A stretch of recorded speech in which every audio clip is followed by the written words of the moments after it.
Hello friends, welcome to my channel Stay with Swadesh and welcome to my new blog.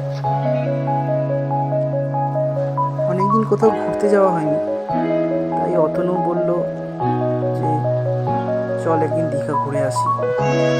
ওর কথা মতো একদিন সকালবেলা বেরিয়ে পড়লাম বাইক নিয়ে দীঘার উদ্দেশ্যে। যাওয়ার পথে রাস্তায় খিদে পেয়ে গেছিলো, তাই একটি জায়গাতে ব্রেকফাস্ট করে নিলাম, ডিম টোস্ট আর চা।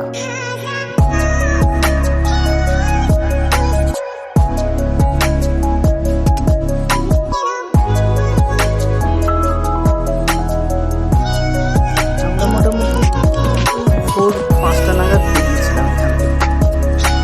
ও বাইক নিয়ে এসে আমার বাড়িতে আমাকে পিক আপ করে দিল। তারপর আমরা বেরিয়ে পড়লাম দুই বন্ধু মিলে। অতনু হচ্ছে আমার ছোটোবেলাকার স্কুল ফ্রেন্ড, আর বন্ধুদের সাথে রোড ট্রিপে কোথাও বাইক নিয়ে যেতে তো সবারই ভালো লাগে, কার না ভালো লাগে।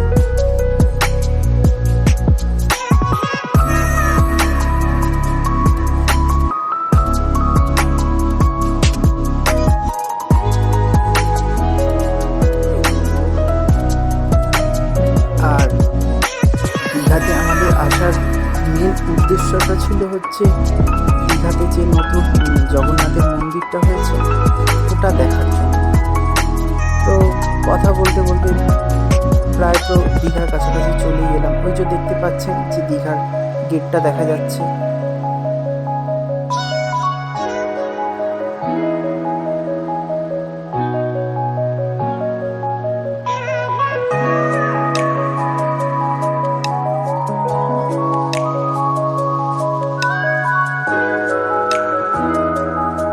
দীঘাতে জগন্নাথ মন্দির উদ্বোধনের সময় যে সাজিয়েছিল সারা রাস্তা লাইট, নানা রকম ডেকোরেশন দিয়ে, তো সেগুলো এখনও দেখলাম খোলেনি, এখনও সাজানোই আছে, আলোগুলোও সাজানো আছে। আমরা রাত্রে বেরিয়ে আলোগুলোও দেখতে পেয়েছিলাম। তারপরে এই যে শ্রী চৈতন্য দ্বারটা দেখতে পাচ্ছেন, এটা নতুন হয়েছে। বলতে বলতে আমরা এই যে রাস্তা দিয়ে যাচ্ছি, আর এই যে নতুন মন্দিরটা চোখে পড়েই গেল। খুবই সুন্দর হয়েছে মন্দিরটা, প্রচুর বড় এরিয়া নিয়ে তৈরি হয়েছে মন্দিরটা, অপূর্ব সুন্দর লাগছে দেখতে। তারপর আমরা হোটেলে লাগেজটা রেখেই চলে এলাম সমুদ্রে স্নান করার জন্য। আর অবভিয়াসলি দীঘাতে আসার মেন আকর্ষণটা তো সমুদ্র। দারুণ মজা করলাম আমি আর ওই যে আমার ফ্রেন্ড দাঁড়িয়ে আছে অতনু, সানগ্লাস পরে হিরোদের মতো পোজ দিচ্ছে। আর প্রচুর ভিড় হয়েছিল। স্নান টান করে আমরা হোটেলে এসে লাঞ্চের অর্ডার দিয়ে দিয়েছিলাম। লাঞ্চে আমাদের ছিল ভাত, ডাল, ঝুড়ি আলু ভাজা, কাঁকড়া কষা, তারপরে হচ্ছে সর্ষে কাতলা, ভিন্ডি পোস্ত। তারপর লাঞ্চ সেরে নিয়ে হোটেলে, তারপরে আমি আর অতনু বেরোলাম ওই যে জগন্নাথ মন্দিরের উদ্দেশ্যে দেখার জন্য। অপূর্ব সুন্দর হয়েছিল।